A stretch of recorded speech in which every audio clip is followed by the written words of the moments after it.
And this is why the practice won't work if you try to bring in someone else to do the job. The mind has to look after itself. If it can't take care of itself, nothing else can. This is why the Buddha taught that keeping sila is not that difficult, because it simply means looking after your own mind.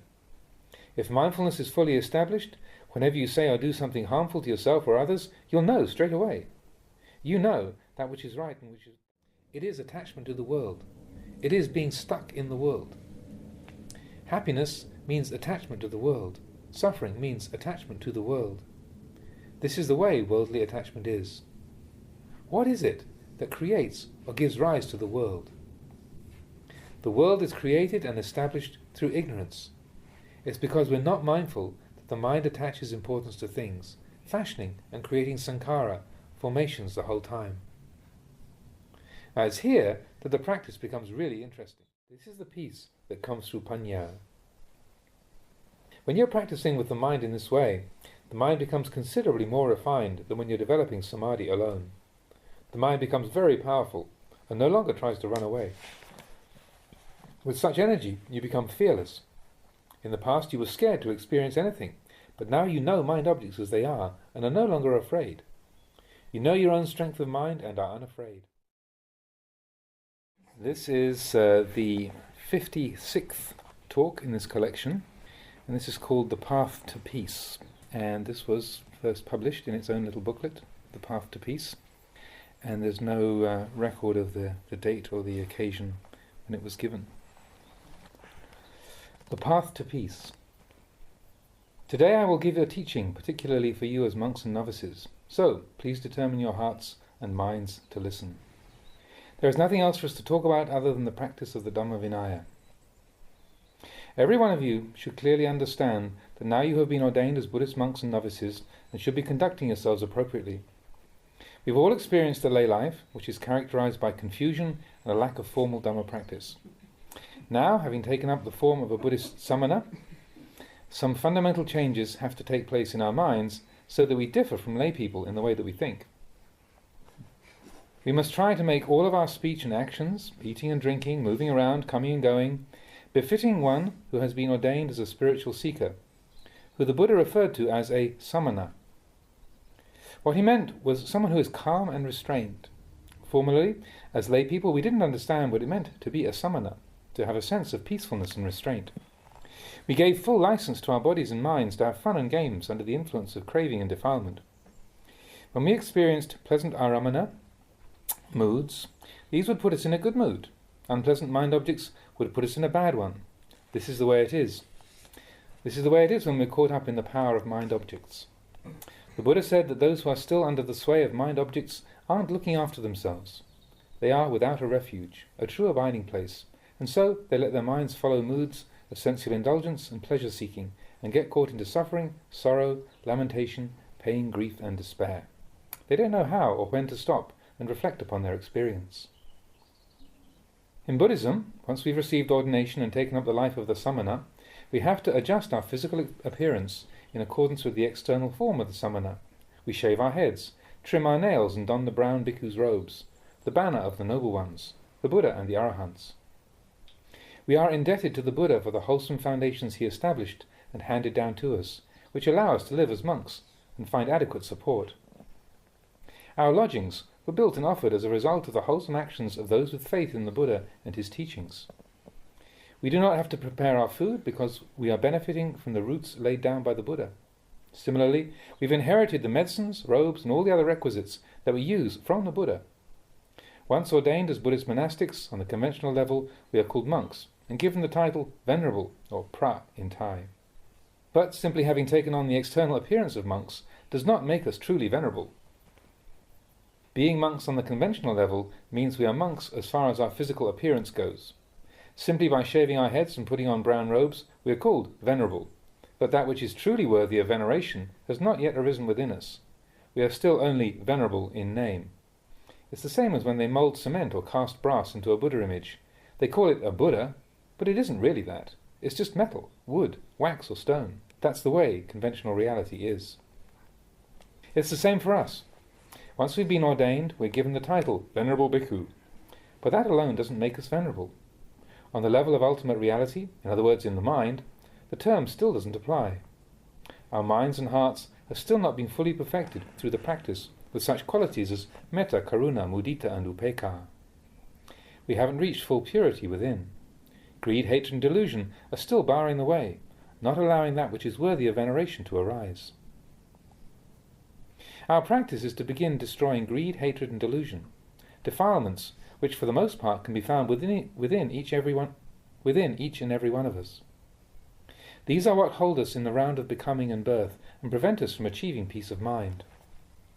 Greed, hatred and delusion prevent the samana, peacefulness, from arising within us. As long as this peace does not arise, we are still not samana. In other words, our hearts have not experienced the peace that is freed from the influence of greed, hatred and delusion. This is why we practice, with the intention of expunging greed, hatred and delusion from our hearts. It's only when these defilements have been removed that we can reach purity, that which is truly venerable. Internalizing that which is venerable within your heart doesn't involve working only with the mind, but your body and speech as well. They have to work together. Before you can practice with your body and speech, you must be practicing with your mind. However, if you simply practice with the mind, neglecting body and speech, that won't work either. They are inseparable.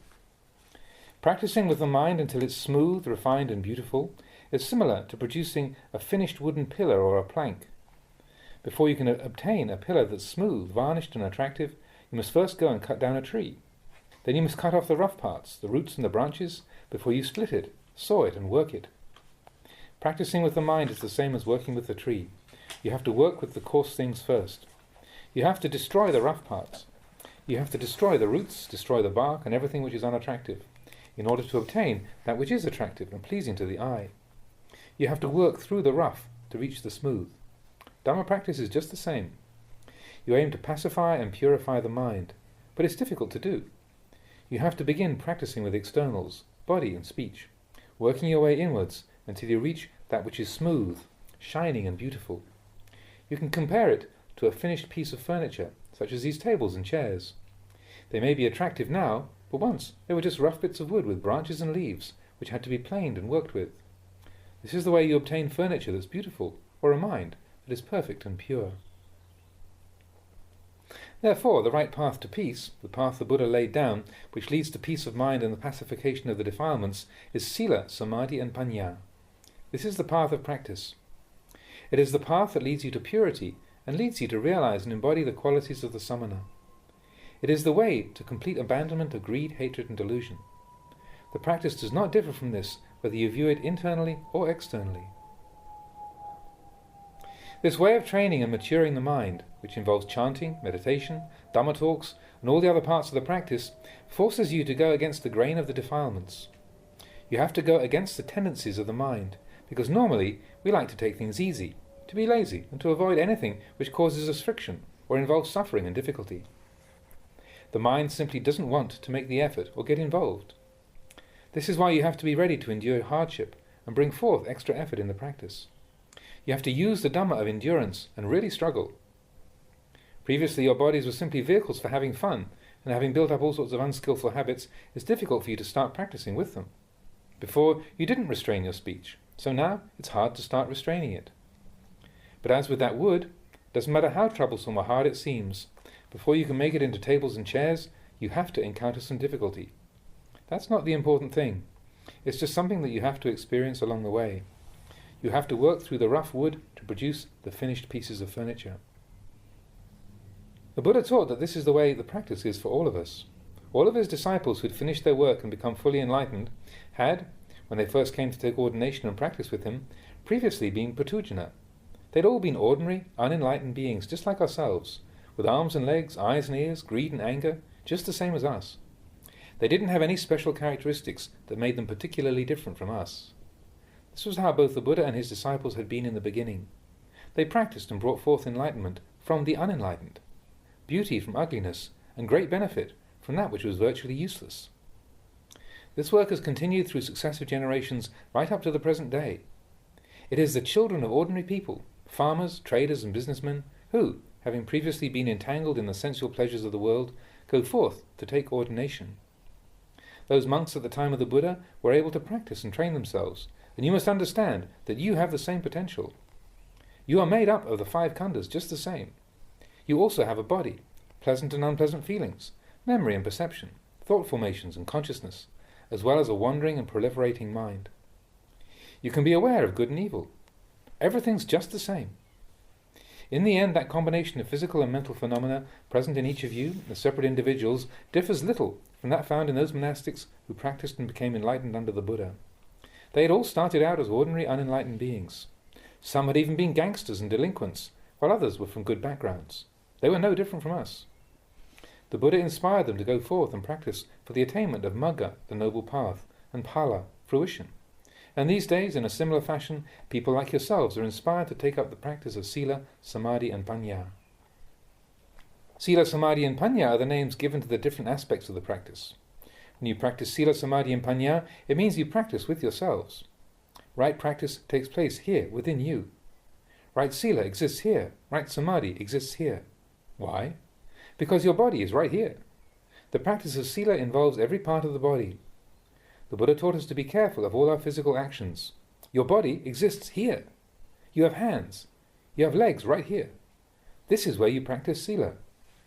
Whether your actions will be in accordance with Sila and Dhamma depends on how you train your body. Practicing with your speech means being aware of the things you say. It includes avoiding wrong kinds of speech, namely divisive speech, coarse speech, and unnecessary or frivolous speech. Wrong bodily actions include killing living beings, stealing, and sexual misconduct. It's easy to reel off the list of wrong kinds of behavior as found in the books, but the important thing to understand is that the potential for them all lies within us. Your body and speech are with you right here and now. You practice moral restraint, which means taking care to avoid the unskillful actions of killing, stealing, and sexual misconduct. The Buddha taught us to take care with our actions from the very coarsest level. In lay life, you may not have had very refined moral conduct and frequently transgressed the precepts. For instance, in the past you may have killed animals or insects by smashing them with an axe or a fist. Perhaps you didn't take much care with your speech. False speech means lying or exaggerating the truth. Coarse speech means you're constantly being abusive or rude to others. You scum, you idiot, and so on. Frivolous speech means aimless chatter, foolishly rambling on without purpose or substance. We've indulged in it all. No restraint. In short, keeping Sila means watching over yourself, watching over your actions and speech.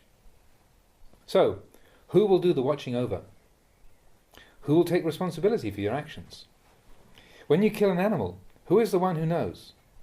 Is your hand the one who knows, or is it someone else? When you steal someone else's property, who is aware of the act? Is your hand the one who knows? This is where you have to develop awareness. Before you commit some act of sexual misconduct, where is your awareness? Is your body the one who knows? Who is the one who knows before you lie, swear, or say something frivolous? Is your mouth aware of what it says, or is the one who knows in the words themselves? Contemplate this. Whoever it is who knows is the one who has to take responsibility for your sila. Bring that awareness to watch over your actions and speech. That knowing, that awareness, is what you use to watch over your practice. To keep sila, you use that part of the mind which directs your actions and which leads you to do good and bad. You catch the villain and transform him into a sheriff or a mayor. Take hold of the wayward mind and bring it to serve and take responsibility for all your actions and speech. Look at this and contemplate it. The Buddha taught us to take care with our actions. Who is it who does the taking care? The body doesn't know anything. It just stands, walks, and so on. The hands are the same. They don't know anything. Before they touch or take hold of anything, there has to be someone who gives them orders. As they pick up things and put them down, there has to be someone telling them what to do. The hands themselves aren't aware of anything. There has to be someone giving them the orders. The mouth is the same. Whatever it says, whether it tells the truth or lies, is rude or divisive, there must be someone telling it what to say. The practice involves establishing sati, mindfulness, within this one who knows. The one who knows is that intention of mind which previously motivated us to kill living beings, steal another's property, indulge in illicit sex, lie, slander, say foolish and frivolous things, and engage in all kinds of unrestrained behaviour. The one who knows led us to speak, It exists within the mind. Focus your mindfulness or sati, that constant recollectedness, on this one who knows. Let the knowing look after your practice. In practice, the most basic guidelines for moral conduct stipulated by the Buddha were to kill is evil, a transgression of sila. Stealing is a transgression, sexual misconduct is a transgression. Lying is a transgression. Vulgar and frivolous speech are all transgressions of sila. Commit all this to memory. It's the code of moral discipline as laid down by the Buddha, which encourages you to be careful of that one inside you who was responsible for previous transgressions of the moral precepts. That one who was responsible for giving the orders to kill or hurt others, to steal, to have illicit sex, to say untrue or unskillful things, and to be unrestrained in all sorts of ways, singing and dancing, partying and fooling around. The one who was giving the orders to indulge in all those sorts of behavior is the one to look after the mind. Use sati or awareness to keep the mind recollecting in the present moment and maintain mental composure in this way. Make the mind look after itself. Do it well. If the mind is really able to look after itself, it's not so difficult to guard speech and actions, since they're all supervised by the mind. Keeping sila, in other words, taking care of your actions and speech, is not such a difficult thing. You sustain awareness at every moment in every posture, whether standing, walking, sitting or lying down. Before you perform any action, speak or engage in conversation, establish awareness first. Don't act or speak first. Establish mindfulness first, and then act or speak. You must have sati, be recollecting, before you do anything. It doesn't matter what you're going to say, you must first be recollecting in the mind. Practice like this until you are fluent. Practice so that you can keep abreast of what's going on in the mind, to the point where mindfulness becomes effortless and you are mindful before you act, mindful before you speak. This is the way you establish mindfulness in the heart. It's with the one who knows that you look after yourself, because all your actions spring from here. This is where the intentions for all your actions originate, and this is why the practice won't work if you try to bring in someone else to do the job. The mind has to look after itself. If it can't take care of itself, nothing else can. This is why the Buddha taught that keeping sila is not that difficult, because it simply means looking after your own mind. If mindfulness is fully established, whenever you say or do something harmful to yourself or others, you'll know straight away. You know that which is right and that which is wrong. This is the way to keep sila. You practice with your body and speech from the most basic level. By guarding your speech and actions, they become graceful and pleasing to the eye and ear, while you yourself remain comfortable and at ease within the restraint. All your behavior, manners, movements and speech become beautiful, because you're taking care to reflect upon, adjust and correct your behavior. You can compare this with your dwelling place or the meditation hall. If you're regularly cleaning and looking after your dwelling place, then both the interior and the area around it will be pleasant to look at, rather than a messy eyesore. This is because there's someone looking after it. Your actions and speech are similar. If you're taking care of them, they become beautiful, and that which is evil or dirty will be prevented from arising. Addi kalyana, majje kalyana, pariyosana kalyana. Beautiful in the beginning, beautiful in the middle, and beautiful in the end. Or harmonious in the beginning, harmonious in the middle, and harmonious in the end. And what does that mean? Precisely that the practice of sila, samadhi and panya is beautiful. The practice is beautiful in the beginning. If the beginning is beautiful, it follows that the middle will be beautiful. If you practice mindfulness and restraint until it becomes comfortable and natural to you, so that there's constant vigilance, the mind will become firm and resolute in the practice of sila and restraint. It will be consistently paying attention to the practice, and thus become concentrated. That characteristic of being firm and unshakable in the monastic form and discipline, and unwavering in the practice of mindfulness and restraint, can be referred to as samadhi. That aspect of the practice characterized by continuous restraint, where you're consistently taking care with your actions and speech, taking responsibility for all your external behavior, is referred to as sila. The characteristic of being unwavering in the practice of mindfulness and restraint is called samadhi. The mind is firmly concentrated in this practice of sila and restraint. Being firmly concentrated in the practice of sila means that there is an evenness and consistency to the practice of mindfulness and restraint. These are the external characteristics of samadhi used in the practice for keeping sila. However, it also has an inner, deeper side to it. It is essential that you develop and maintain sila and samadhi from the beginning. You have to do this before anything else. Once the mind is determined in the practice and sila and samadhi are firmly established, you'll be able to investigate and reflect on that which is wholesome and unwholesome, asking yourself, is this right? Is that wrong? As you experience different mind objects. When the mind makes contact with different sights, sounds, smells, tastes, tactile sensations or ideas, the one who knows will arise and establish awareness of liking and disliking, happiness and suffering, and the different kinds of mind objects that you experience. You'll come to see clearly and see many different things.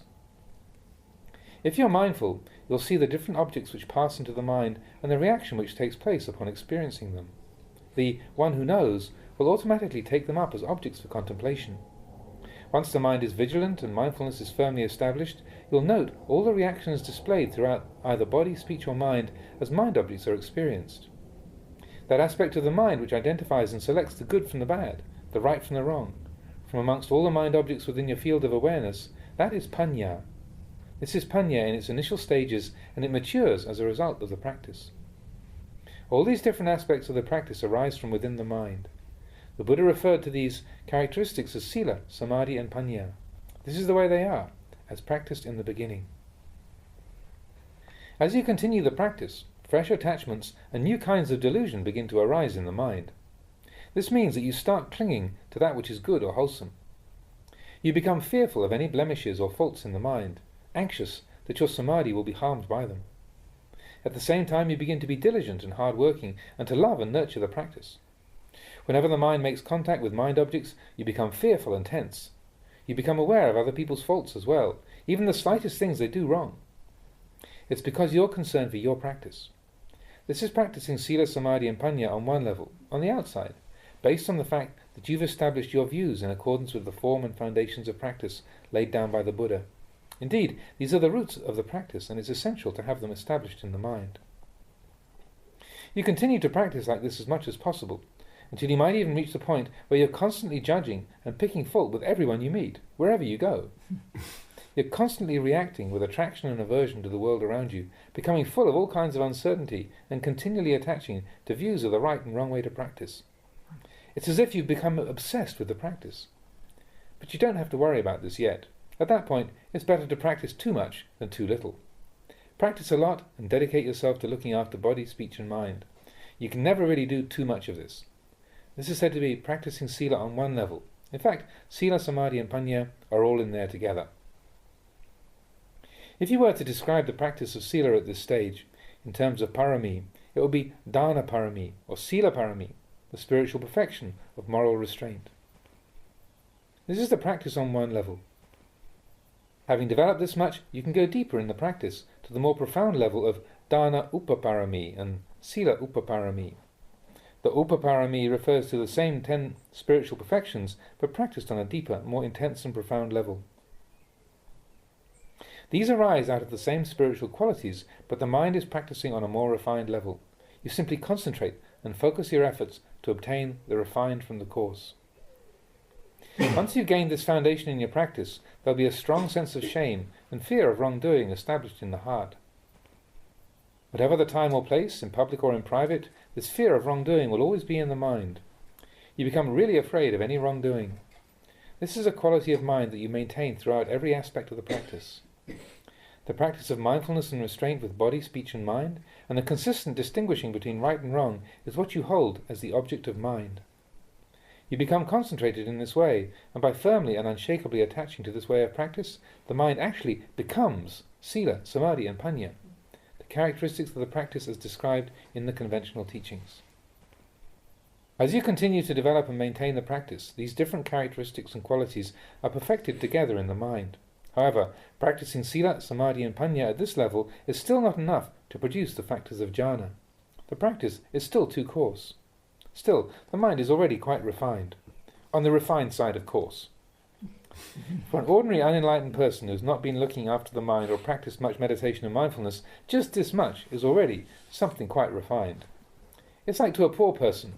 Owning 2 or 3 pounds can mean a lot, though for a millionaire it's almost nothing. This is the way it is. A few quid is a lot when you're down and out and hard up for cash. And in the same way, even though in the early stages of the practice you might still only be able to let go of the coarser defilements, this can seem quite profound to one who is unenlightened and has never practiced or let go of defilements before. At this level, you can feel a sense of satisfaction with being able to practice to the full extent of your ability. This is something you'll see for yourself. It's something that has to be experienced within the mind of the practitioner. If this is so, it means that you're already on the path, i.e., practicing Sila, Samadhi and Panya. These must be practiced together. For if any are lacking, the practice will not develop correctly. The more your Sila improves, the firmer the mind becomes. The firmer the mind is, the bolder Panya becomes, and so on, each part of the practice supporting and enhancing all the others. In the end, because the three aspects of the practice are so closely related to each other, these terms virtually become synonymous. When you're practicing like this continuously, without relaxing your effort, this is Samma Patipada, right practice. If you're practicing in this way, it means that you've entered upon the correct path of practice. You're travelling along the very first stages of the path, the coarsest level, which is something quite difficult to sustain. As you deepen and refine the practice, Sila, Samadhi and Panya will mature together from the same place. They are refined down from the same raw material. It's the same as our coconut palms. The coconut palm absorbs the water from the earth and pulls it up through the trunk. By the time the water reaches the coconut itself, it has become clean and sweet, even though it's derived from that plain water in the ground. The coconut palm is nourished by what are essentially the coarse earth and the water elements which it absorbs and purifies, and these are transformed into something far sweeter and purer than before. In the same way, the practice of Sila, Samadhi and Panya, in other words Magga, the path, has coarse beginnings, but as a result of training and refining the mind through meditation and reflection, it becomes increasingly subtle. As the mind gradually becomes more refined, the practice of mindfulness becomes more focused, being concentrated on a more and more narrow area. The practice actually becomes easier as the mind turns more and more inwards to focus on itself. You no longer make big mistakes or go wildly wrong. Now, whenever the mind is affected by a particular matter, doubts will arise, such as whether acting or speaking in a certain way is right or wrong. Simply keep halting the mental proliferation and, through intensifying effort in the practice, continue turning your attention deeper and deeper inside. The practice of Samadhi will become progressively firmer and more concentrated. The practice of Panya is then enhanced so that you can see things more clearly and with increasing ease. The end result is that you're clearly able to see the mind and its objects without having to make any distinction between the mind, body or speech. You no longer have to separate anything at all. Whether you're talking about the mind and the body or the mind and its objects, you see that it is the mind which gives the orders to the body. The body has to depend on the mind before it can function. However, the mind itself is constantly subject to different objects, contacting and conditioning it before it can have any effect on the body.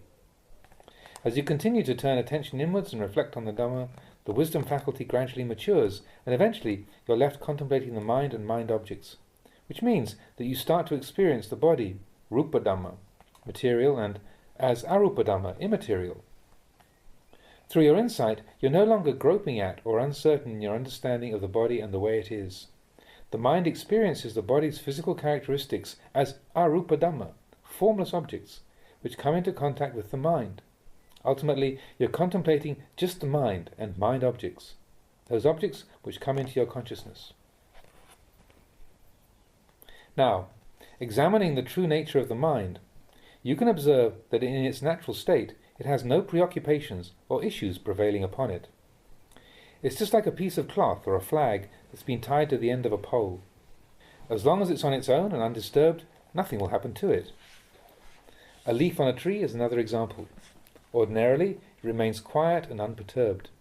If it moves or flutters, this must be due to the wind, an external force. Normally, nothing much happens to leaves. They remain still. They don't go looking to get involved with anything or anybody. When they start to move, it must be due to the influence of something external, such as the wind, which makes them swing back and forth. In its natural state, the mind is the same. In it, there exists no loving or hating, nor does it seek to blame other people. It is independent, existing in a state of purity that is truly clear, radiant, and untarnished. In its pure state, the mind is peaceful, without happiness or suffering. Indeed, it's not experiencing any Vedana, any feeling at all. This is the true state of the mind. The purpose of the practice, then, is to seek inwardly, searching and investigating until you reach the original mind. The original mind is also known as the pure mind. The pure mind is the mind without attachment. It doesn't get affected by mind objects. In other words, it doesn't chase after the different kinds of pleasant and unpleasant mind objects. Rather, the mind is in a state of continuous knowing and wakefulness, thoroughly mindful of all it is experiencing. When the mind is like this, no pleasant or unpleasant mind object it experiences will be able to disturb it. The mind doesn't become anything. In other words, nothing can shake it. Why? Because there's awareness. The mind knows itself as pure. It has evolved its own true independence. It has reached its original state. How is it able to bring this original state into existence? Through the faculty of mindfulness, wisely reflecting and seeing that all things are merely conditions arising out of the influence of elements without any individual being controlling them. This is how it is with the happiness and suffering we experience. When these mental states arise, they are just happiness and suffering. There's no owner of the happiness. The mind is not the owner of the suffering. Mental states do not belong to the mind. Look at it for yourself. In reality, these are not affairs of the mind. They are separate and distinct. Happiness is just the state of happiness. Suffering is just the state of suffering. You are merely the knower of these. In the past, because the roots of greed, hatred and delusion already existed in the mind, whenever you caught sight of the slightest pleasant or unpleasant mind object, the mind would react immediately. You'd take hold of it and have to experience either happiness or suffering. You'd be continuously indulging in states of happiness and suffering. That's the way it is, as long as the mind doesn't know itself, as long as it's not bright and illuminated. The mind is not free. It's influenced by whatever mind objects it experiences. In other words, it's without a refuge, unable to truly depend on itself. You receive a pleasant mental impression and get into a good mood. The mind forgets itself. In contrast, the original mind is beyond good and bad. This is the original nature of the mind. If you feel happy over experiencing a pleasant mind object, that is delusion. If you feel unhappy over experiencing an unpleasant mind object, that is delusion. Unpleasant mind objects make you suffer, and pleasant ones make you happy. This is the world. Mind objects come with the world. They are the world. They give rise to happiness and suffering, good and evil, and everything that's subject to impermanence and uncertainty. When you separate from the original mind, everything becomes uncertain. There's just unending birth and death, uncertainty and apprehensiveness, suffering and hardship, without any way of halting or bringing it to cessation. This is vata, the wheel. Through wise reflection, you can see that you are subject to old habits and conditioning. The mind itself is actually free, but you have to suffer because of your attachments. Take, for example, praise and criticism. Suppose other people say you are stupid. Why does that cause you to suffer? It's because you feel that you're being criticized. You pick up this bit of information and fill the mind with it. The act of picking up, accumulating and receiving that knowledge without full mindfulness gives rise to an experience that is like stabbing yourself. This is upadana, clinging. Once you've been stabbed, there is bhava, becoming. Bhava is the cause for jati, birth. If you train yourself not to take any notice of or attach or put importance to some of the things other people say, merely treating them as sounds contacting your ears, there won't be any strong reaction, and you won't have to suffer, as nothing is created in the mind. It will be like listening to a Cambodian scolding you.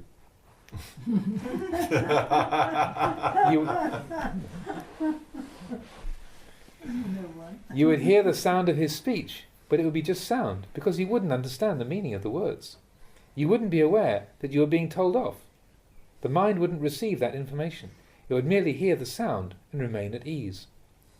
If anybody criticized you in a language that you didn't understand, you'd just hear the sound of their voice and remain unperturbed. You wouldn't absorb the meaning of the words and be hurt over them. Once you've practiced with the mind to this point, it becomes easier to know the arising and passing away of consciousness from moment to moment. As you reflect like this, penetrating deeper and deeper inwards, the mind becomes progressively more refined, going beyond the coarser defilements. Samadhi means the mind that is firmly concentrated. and the more you practice, the firmer the mind becomes. The more firmly the mind is concentrated, the more resolute in the practice it becomes. The more you contemplate, the more confident you become. The mind becomes truly stable, to the point where it can't be swayed by anything at all. You are absolutely confident that no single mind object has the power to shake it. Mind objects are mind objects. The mind is the mind. The mind experiences good and bad mental states, happiness and suffering, because it's deluded by mind objects. If it isn't deluded by mind objects, there's no suffering. The undeluded mind can't be shaken. This phenomenon is a state of awareness where all things and phenomena are viewed entirely as dhatu, elements, rising and passing away. Just that much. It might be possible to have this experience and yet still be unable to fully let go. Whether you can or can't let go, don't let this bother you. Before anything else, you must at least develop and sustain this level of awareness or fixed determination in the mind. You have to keep applying the pressure and destroying defilements through determined effort, penetrating deeper and deeper into the practice. Having discerned the Dhamma in this way, the mind will withdraw to a less intense level of practice, which the Buddha and subsequent Buddhist scriptures describe as the Gotrabhu Chitta, which literally means the change of lineage. The Gotrabhu Chitta refers to the mind which has experienced going beyond the boundaries of the ordinary human mind. It is the mind of the Patujana, the ordinary unenlightened individual, breaking through into the realm of the Aryan, the noble ones. However, this phenomena still takes place within the mind of the ordinary unenlightened individual, like ourselves. The Gotrabhu Pugala is someone who, having progressed in their practice until they gain temporary experience of Nibbana, withdraws from it and continues practicing on another level because they've not yet completely cut off all defilements. It's like someone who is in the middle of stepping across a stream with one foot on the near bank and the other on the far side. They know for sure that there are two sides to the stream, but they are unable to cross it over completely, and so they step back. The understanding that two sides to the stream exist is similar to that of the Gotrabhu Pugala, or the Gotrabhu Chitta. It means that you know the way to go beyond the defilements, but you are still unable to go there, and so step back. Once you know for yourself that this state truly exists, this knowledge remains with you constantly as you continue to practice meditation and develop your bharami. You are certain both of the goal and the most direct way to reach it. Simply speaking, this state that has arisen is the mind itself. If you contemplate according to the truth of the way things are, you can see that there exists just one path, and it's your duty to follow it. It means that you know from the very beginning that mental states of happiness and suffering are not the path to follow. This is something that you have to know for yourself. It is the truth of the way things are. If you're attached to happiness, you're off the path, because attaching to happiness will cause suffering to arise. If you're attached to sadness, it can be a cause of suffering to arise. You understand this. You're already mindful with right view, but at the same time, you're not able fully to let go of your attachments. So, what is the correct way to practice?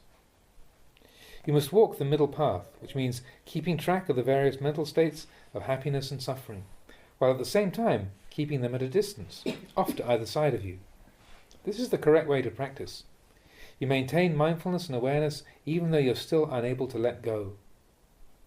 It's the correct way, because whenever the mind attaches to states of happiness and suffering, awareness of the attachment is always there. This means that whenever the mind attaches to states of happiness, you don't praise it or give value to it. And whenever it attaches to states of suffering, you don't criticize it. This way you can actually observe the mind as it is. Happiness is not right. Suffering is not right.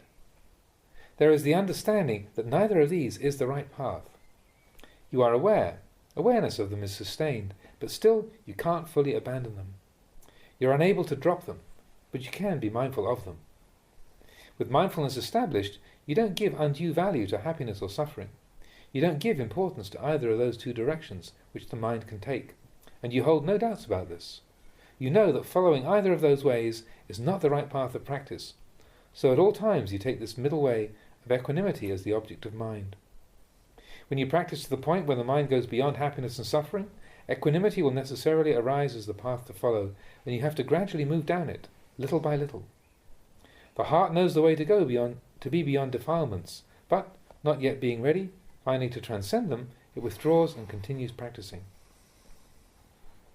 Whenever happiness arises and the mind attaches, you have to take that happiness up for contemplation. And whenever it attaches to suffering, you have to take that up for contemplation. Eventually, the mind reaches a stage when it is fully mindful of both happiness and suffering. That's when it will be able to lay aside the happiness and the suffering, the pleasure and the sadness, and lay aside all that is the world, and so become lokavidu, knower of the world. Once the mind, the one who knows, can let it go, it'll settle down at that point. Why does it settle down? Because you've done the practice and followed the path right down to that very spot. You know what you have to do to reach the end of the path, but are still unable to accomplish it. When the mind attaches to either happiness or suffering, you're not deluded by them, and strive to dislodge the attachment and dig it out. This is practicing on the level of the Yogavachara, one who is travelling along the path of practice, striving to cut through the defilements, yet not having reached the goal. You focus upon these conditions and the way it is from moment to moment in your own mind. It's not necessary to be personally interviewed about the state of your mind or do anything special. When there is attachment to either happiness or suffering, there must be the clear and certain understanding that any attachment to either of those states is deluded. It is attachment to the world. It is being stuck in the world. Happiness means attachment to the world. Suffering means attachment to the world. This is the way worldly attachment is. What is it that creates or gives rise to the world? The world is created and established through ignorance. It's because we're not mindful that the mind attaches importance to things, fashioning and creating sankhara, formations the whole time. Now it's here that the practice becomes really interesting. Wherever there is attachment in the mind, you keep hitting at that point, without letting up. If there's attachment to happiness, you keep pounding at it, not letting the mind get carried away with the mood. If the mind attaches to suffering, you grab hold of that, really getting to grips with it and contemplating it straight away. You're in the process of finishing the job off. The mind doesn't let a single mind object slip by without reflecting on it. Nothing can resist the power of your mindfulness and wisdom. Even if the mind is caught in an unwholesome mental state, you know it as unwholesome, and the mind is not heedless. It's like stepping on thorns. Of course, you don't seek to step on thorns. You try to avoid them. But nevertheless, sometimes you step on one. When you do step on one, do you feel good about it? You feel aversion when you step on a thorn. Once you know the path of practice, it means that you know that which is the world, that which is suffering, and that which binds us to the endless cycle of birth and death. Even though you know this, you're unable to stop stepping on those thorns. The mind still follows various states of happiness and sadness, but doesn't completely indulge in them. You sustain a continuous effort to destroy any attachment in the mind, to destroy and clear from the mind all that which is in the world. You must practice right at the present moment. Meditate right there. Build your barami right there. This is the heart of practice, the heart of your effort. You carry on an internal dialogue, discussing and reflecting on the Dhamma within yourself. It's something that takes place right inside the mind. As worldly attachment is uprooted, mindfulness and wisdom entirely penetrate inwards, and the one who knows sustains awareness with equanimity, mindfulness and clarity, without getting involved or becoming enslaved to anybody or anything. Not getting involved with things means knowing without clinging, knowing while laying things aside and letting go. You still experience happiness, you still experience suffering, you still experience mind objects and mental states, but you don't cling to them. Once you're seeing things as they are, you know the mind as it is, and you know mind objects as they are. You know the mind as separate from mind objects, and mind objects as separate from the mind. The mind is the mind objects are mind objects. Once you know these two phenomena as they are, whenever they come together, you'll be mindful of them. When the mind experiences mind objects, mindfulness will be there. Our teacher, the Buddha, described the practice of the Yogavachara, who is able to sustain such awareness, whether walking, standing, sitting or lying down, as being a continuous cycle. It is samapatipada, right practice. You don't forget yourself or become heedless. You don't simply observe the coarser parts of your practice, but you watch the mind internally on a more refined level. That which is on the outside, you set aside.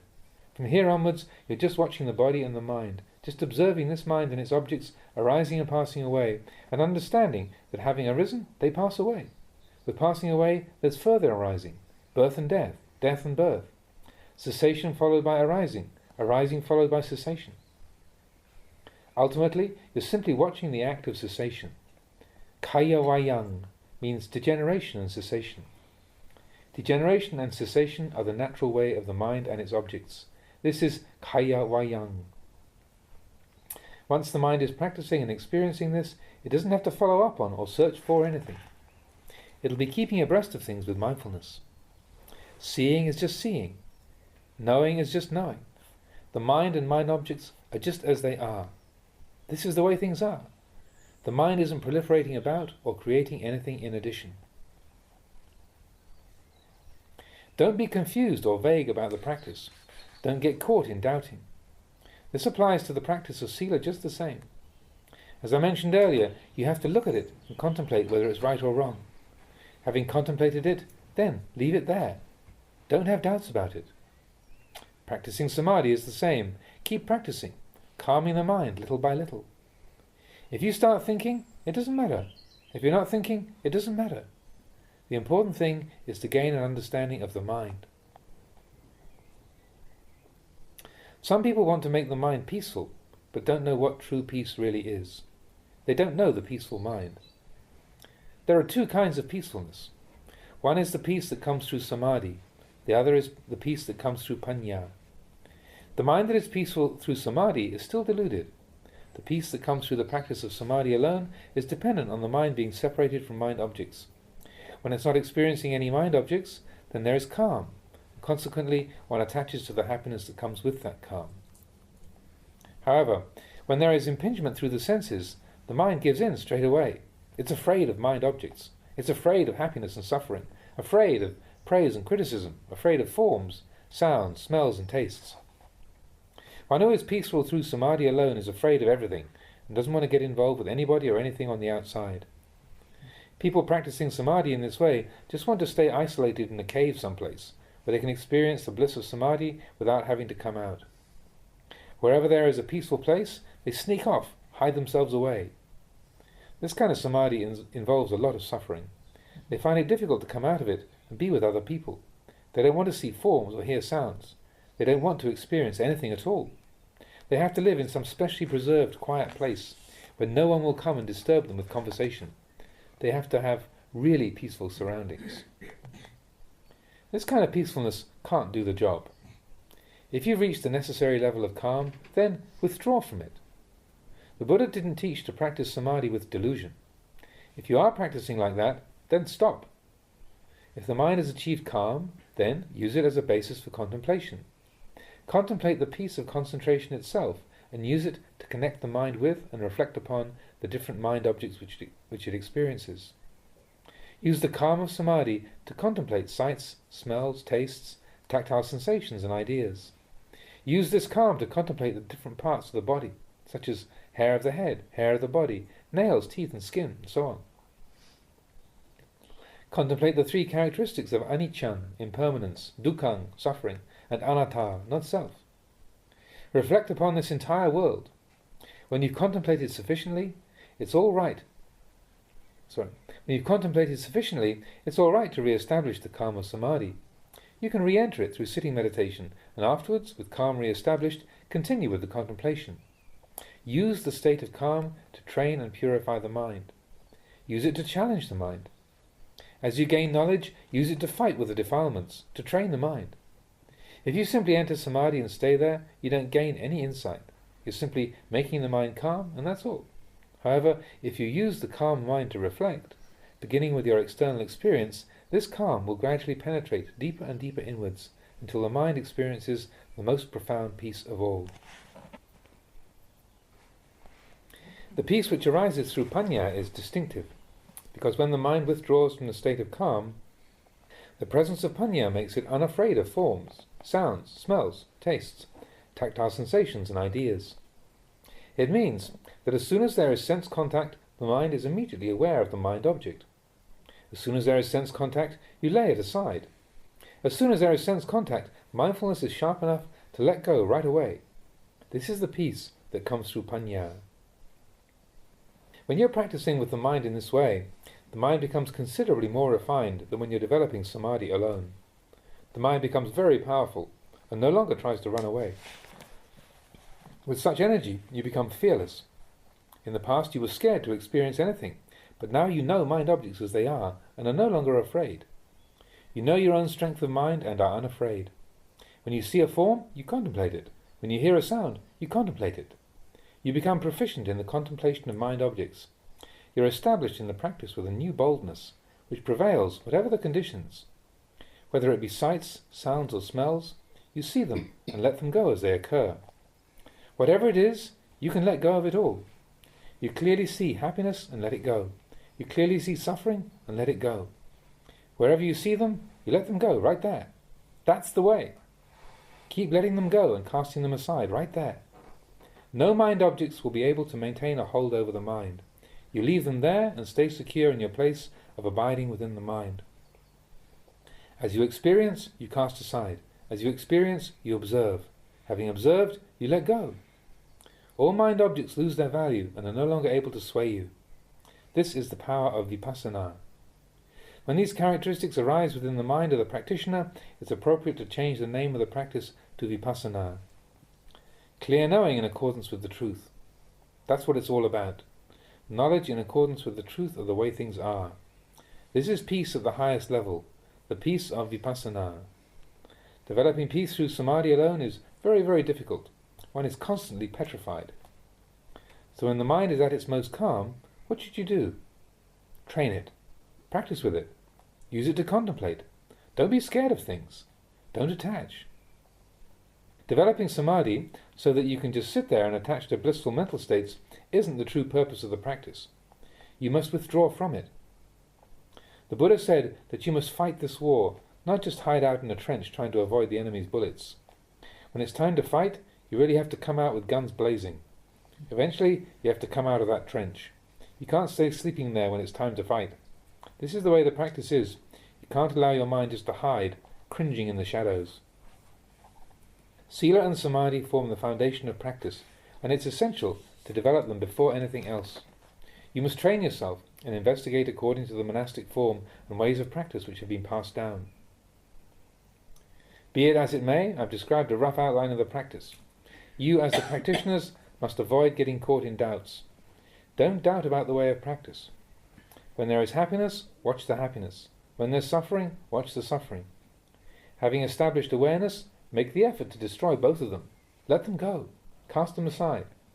Know the object of mind and keep letting it go.